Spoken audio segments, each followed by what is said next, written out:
Hello everyone, and welcome to another episode of Code Emporium, where we're going to talk about probability density functions and its relationship with continuous random variables. Fun topic, so let's get started with some math.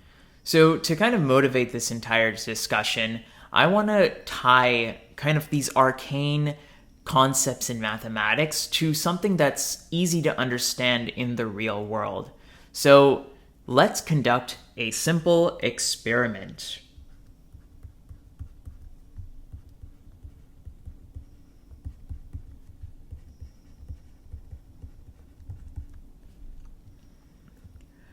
Now, this experiment is a simple one which involves people watching. So take a pen and paper, go out to the main street in front of your house, and then just watch people pass by. And every time someone passes by you, you want to just write some information about them. So the first thing you would write is the color of their hair. And the second thing you would write is the approximate height that you think they are, just by eyeballing them. So for example, somebody now crosses you. So you write down one person ID. Let's say that they had brown hair. And the height of this person was 165 centimeters. Great. So now some time passes by, and the second person now crosses you, and this person had black hair. And this person was 160 centimeters approximately in height. And now let's say that we document this for about 10 minutes, and that will conclude our experiment.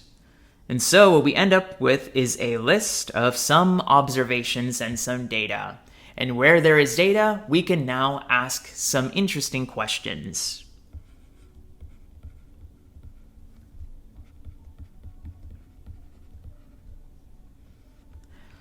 So for example, one question that we can ask is, how many people did we actually see during the duration of our experiment?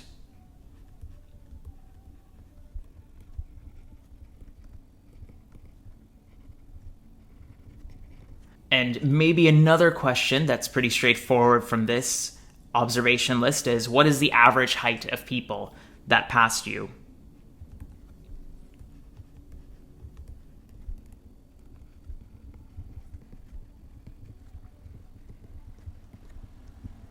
And for some of these, we have pretty straightforward answers. I'm going to introduce some mathematical notation right now and say, let's say how many people actually walked past you will represent the outcome with some variable omega 1. And this is going to be, maybe 10 people passed us. So omega 1 is 10 people. And let's also say that I want to represent this question with a random variable. We're going to call it x1. And random variables are essentially functions that take in the outcome of an experiment and map it to some measurable quantity. So it's a function, so we'll write it in some functional notation here, taking in the outcome of the experiment, which is omega 1, and we're going to map it to an integer, which is 10, because 10 people passed us. In much the similar way, we can also write the answer to this question: what is the average height of people who passed you? So let's say that this is now the outcome is represented with omega 2, and let's say in this specific experiment, we saw that the average height was 165.32 centimeters. And so, if we represent this question with another random variable, which we call x2, it is a function that takes in the outcome of the experiment, and it will map it to some measurable quantity. So let's say that it is 165.32.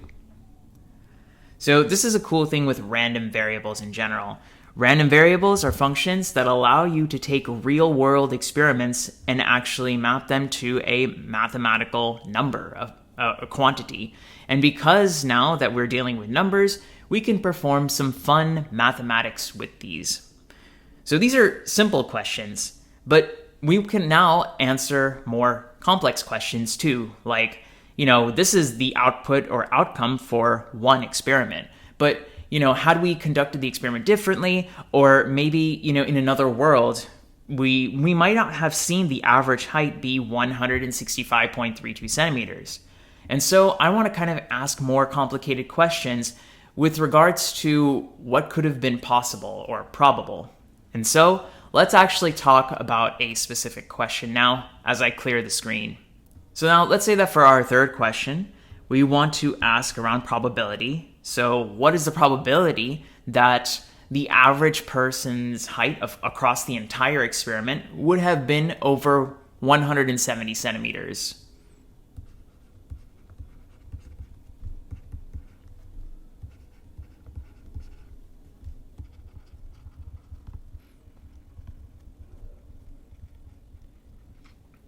Now, we already have some random variable that really can already help out here. So the random variable we defined was x2, that is the height of people, or the average height of all the people in a single experiment. We called that with a random variable x2, and, it is a function, so it takes in the outcome. This omega 2 is an outcome of a single experiment. But, we could have conducted this experiment in many ways, and there could have been many possible outcomes for this. Like one of the possible outcomes was that the average height of all the people in our 10-minute experiment could have been, instead of 165.32, it could have been 165, or 164 centimeters, or 161 centimeters, or 171 centimeters. So many values. In fact, let's write out a few of those values. So something that we saw was, let's say it's 165 centimeters. So because random variables map the outcome to an actual measurable quantity, I'm only writing numbers here. So it could have been 165, it could have been 166, it could have been 167, and so on. But that said, it could have also been, between these two numbers of 165 and 166. It could have been 165.1, 165.2, 165.3. These could have been all possible outcomes of the experiment that we conducted. But what we actually got was something like 165.32. But it could have been even some other small number too, like 165.33. And so on. So what's very apparent from this list is that there is an infinite number of values that could be present in this list. And because we can also get values between, any two numbers that you see, you can always find a value that's in between them. For example, in between these two values, we can get 165.3278472. And this is kind of why this entire set is an uncountable set. It is not a subset of natural numbers, for example. And because of that, the random variable x2, we call this random variable a continuous random variable.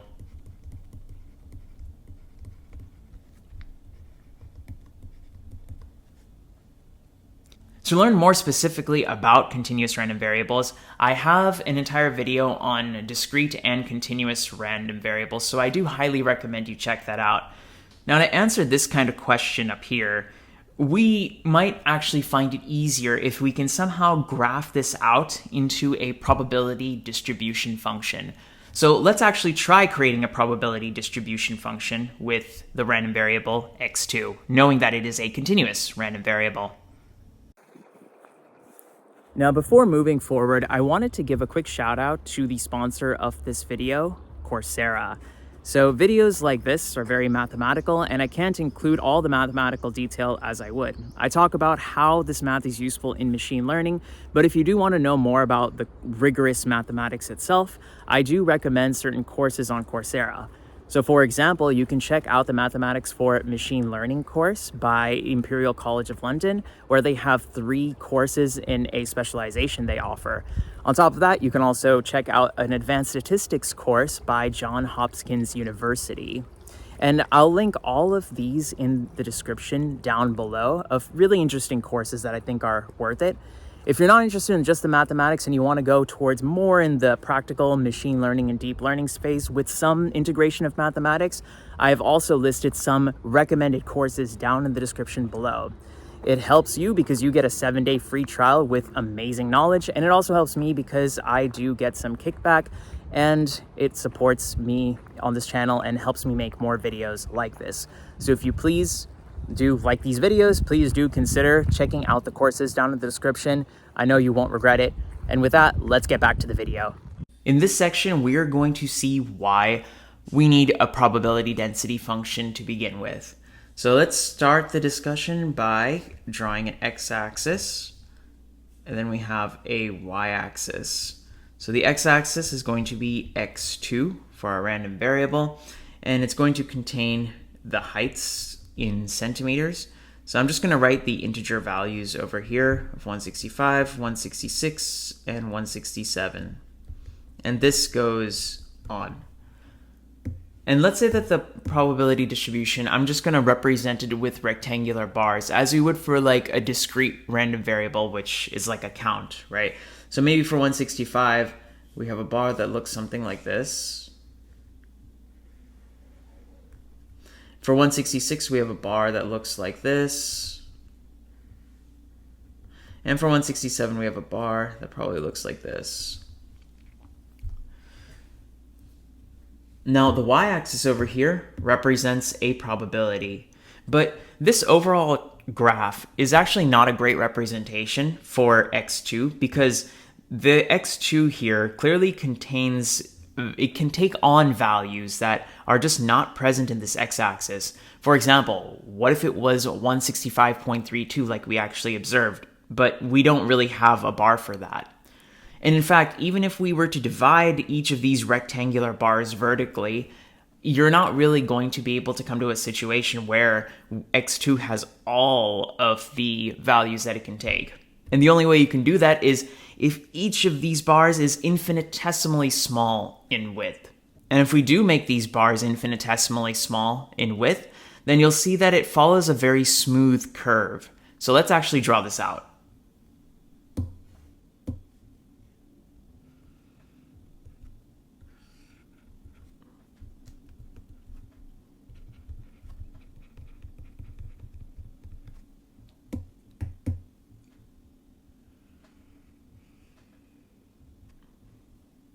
And so the graph might look something like this, where the x-axis is the variable x2, and the y-axis is some probability here.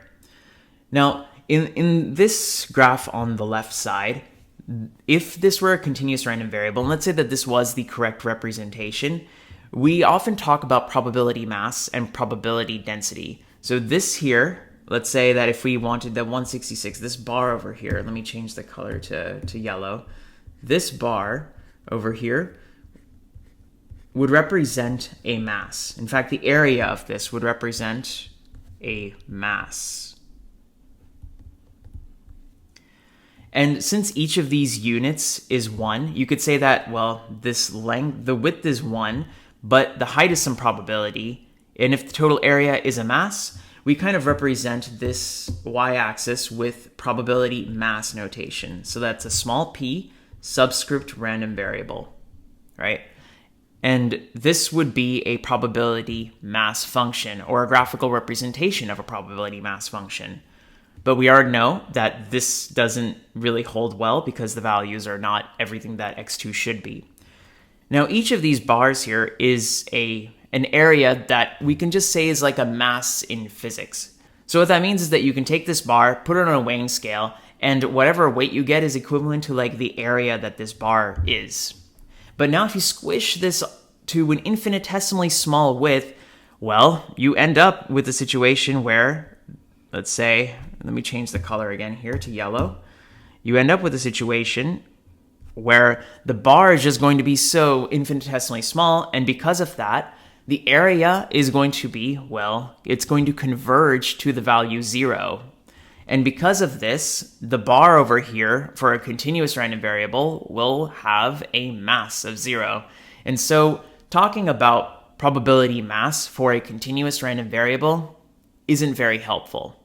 But what can be helpful instead is, instead of looking at specific point-wise estimations, we would look at the probability estimations across an interval.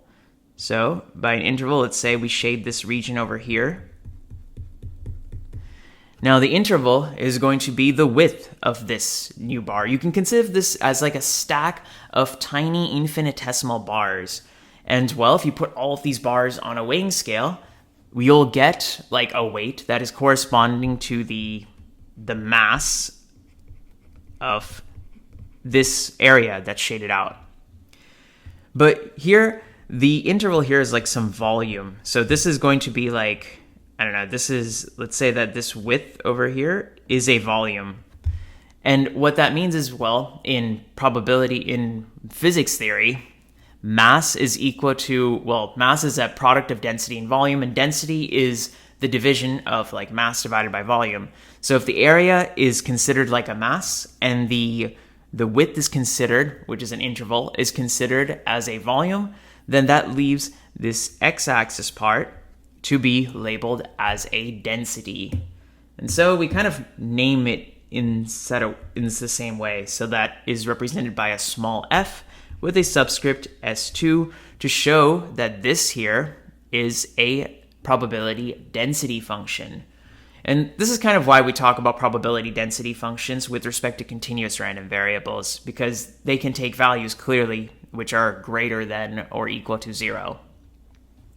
So I hope this analogy of probability mass for discrete random variables works well, and the probability density function for continuous random variables makes more sense. And I hope it also makes sense of why we need the probability density function in the continuous case.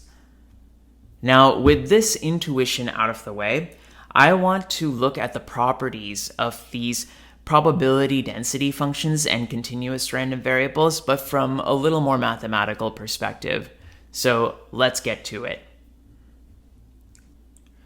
So the first property that we're going to look at is that the probability mass of a continuous random variable x2 is going to be 0 at any point.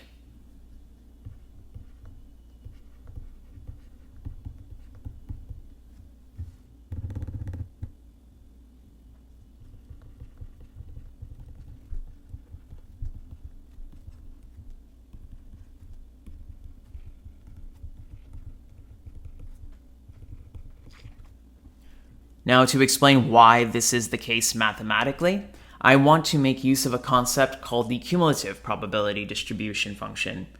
So it's going to be represented as p of x2 less than or equal to x. And this is the cumulative probability distribution.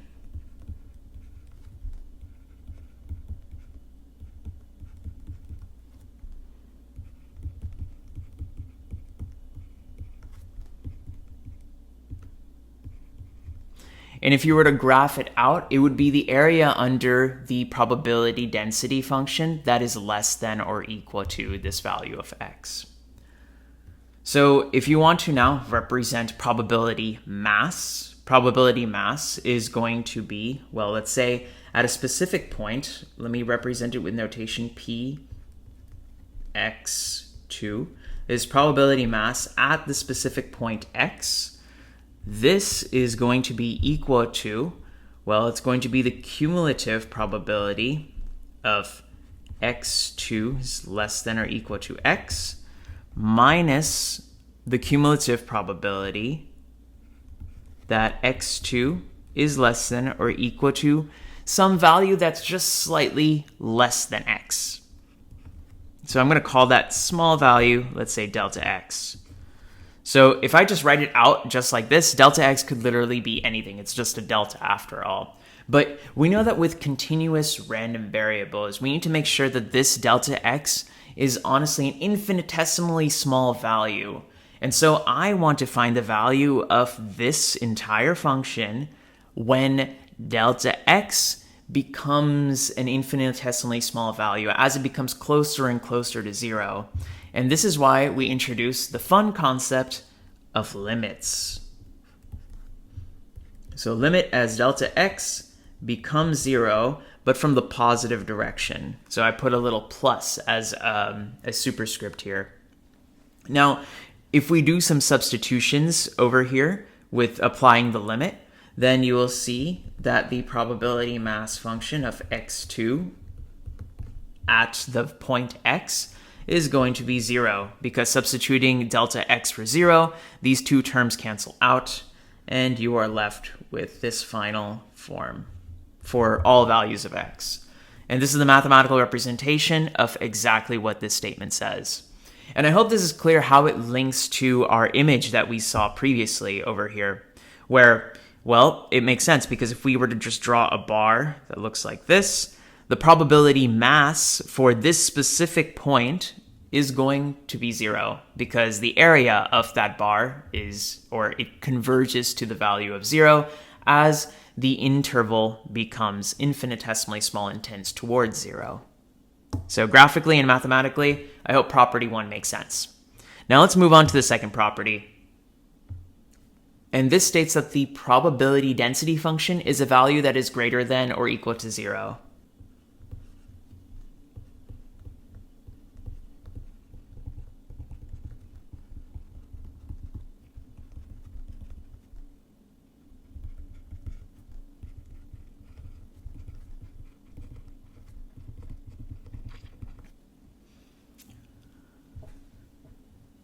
Now, in order to prove this out mathematically, let's restate the definition of density. And density is going to be mass over volume. But from a mathematics standpoint, it's going to be the area under probability curve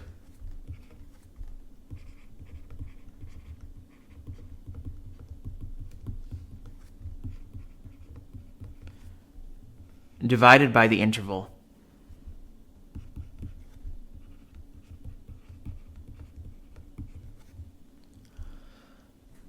Let's now write all of this in mathematical notation. So that's f of x2, the value of x, is going to be equal to, well, so probably the mass we already defined in the previous section. So let's write that out in terms of the cumulative probability distribution function.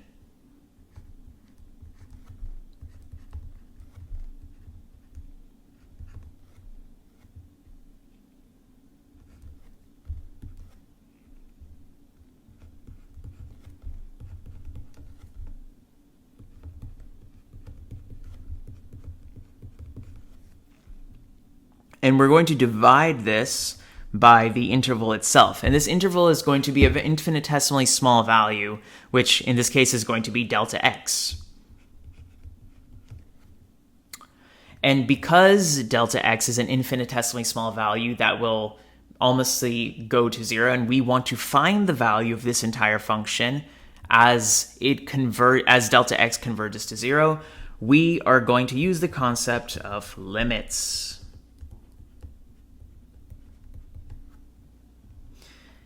And for any math nerd out there, we all know that this limit with this fraction over here is the fundamental definition of a derivative. And so what we can say is that f(x2) of x is going to be equal to the derivative of the cumulative distribution function for x. And I'm going to box this.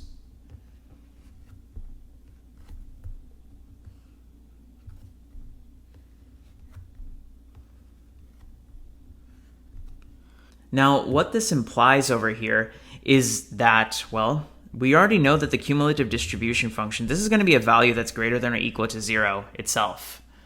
And because of that, the derivative of something that is some positive or 0 or positive value is also going to be overall greater than or equal to 0. and hence the probability density of x2 is going to be greater than or equal to 0 for any value that it takes. So mathematically, I hope that this is sound. Now let's move on to property 3. Property 3 is that the probability density of x2 at every point is going to sum to 1.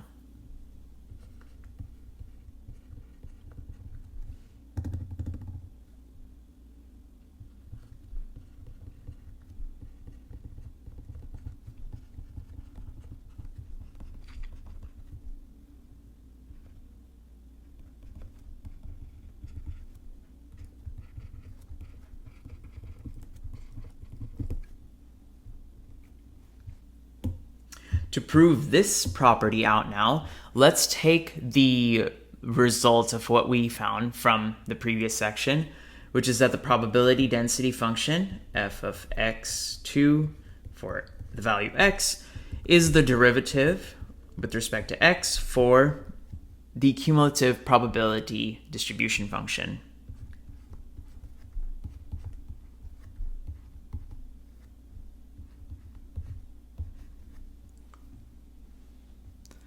Now let's integrate this value on both sides with respect to x. So let me write that out in steps.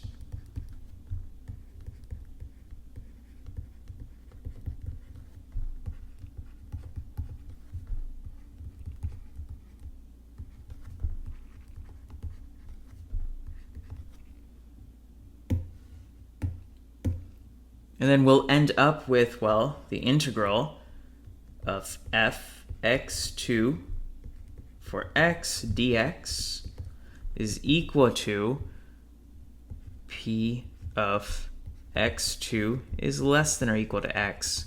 And because this cumulative distribution function is from negative infinity to x, we write that as the bounds of this integral as well.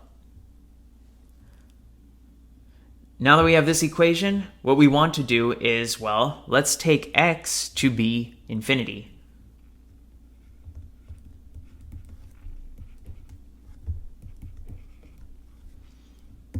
And then we can substitute it in this equation.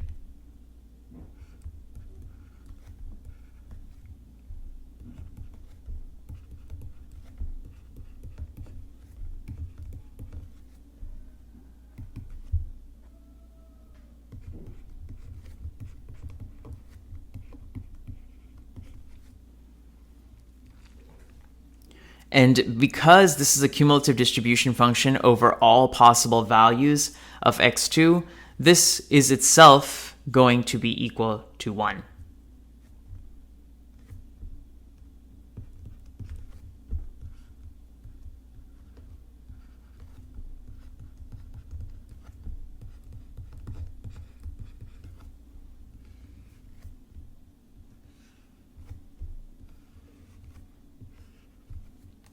And this right here is the mathematical statement of our property above. So I hope now that the idea of an experiment, how it's related to continuous random variables, and how and why we use probability density functions along with their properties makes much more sense now. So I've actually listed all of this out in a accompanying blog posts along with some applications in the field of machine learning. So if you're interested, please do check the description down below for my Medium article. And please do give me a follow on Medium and also here on YouTube. And I appreciate your support.